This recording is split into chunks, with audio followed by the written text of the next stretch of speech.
देश में कोरोना संक्रमण के मामले फुल स्पीड के साथ हर दिन बढ़ रहे हैं। तीसरी लहर की संभावना के साथ सरकार लोगों की जिंदगी बचाने के लिए तमाम प्रतिबंध भी लगा रही है। वहीं गंभीर हालत के बीच संगम नगरी प्रयागराज में आस्था के नाम पर हर साल लगने वाले माघ मेले के लिए तंबुओं का एक ऐसा शहर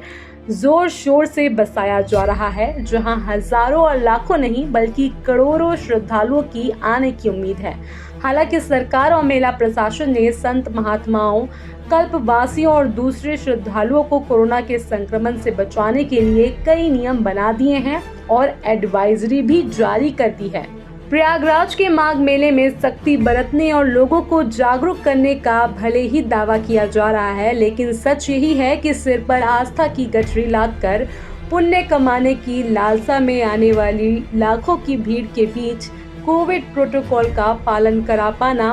व्यावहारिक तौर पर कतई मुमकिन नहीं है।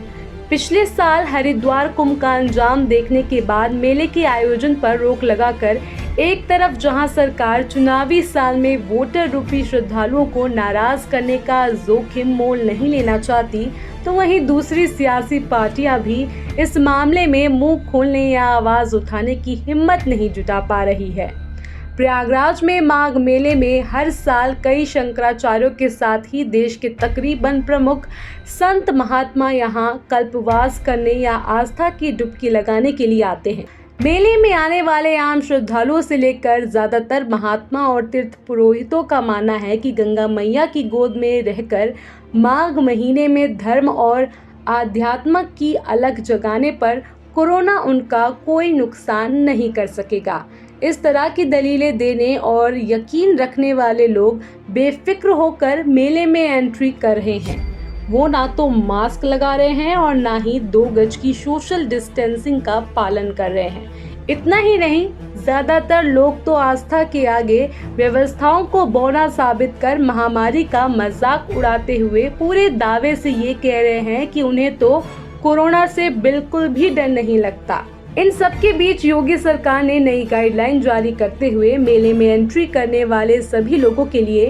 वैक्सीन के दोनों डोज का सर्टिफिकेट और 72 घंटे के अंदर की कोविड की RT-PCR नेगेटिव रिपोर्ट लाए जाने की हिदायत दी है। मेला प्रशासन ने भी हफ्ते भर पहले से ही सभी एंट्री पॉइंट पर इन हिदायतों की चेकिंग करने, रैंडम सैंपलिंग करने और वैक्सीनेशन की व्यवस्था करने के दावे किए हैं। मेला प्रशासन ने अपनी तरफ से कई नियम बनाकर अलग से एडवाइजरी भी जारी कर दी है।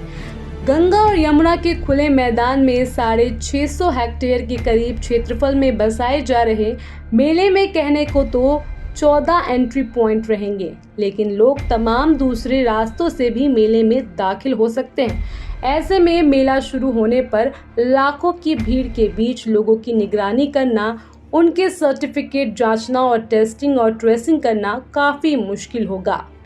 कहा जा सकता है कि भले ही लाख दावे किए जाए, तमाम नियम बना दिए जाएं, लेकिन इन्हीं नियमों और पाबंदियों के रहते हुए पिछले साल हरिद्वार के महाकुंभ मेले में बड़ी संख्या में लोग संक्रमित हुए थे और मेले को बीच में ही स्थगित करना पड़ा था।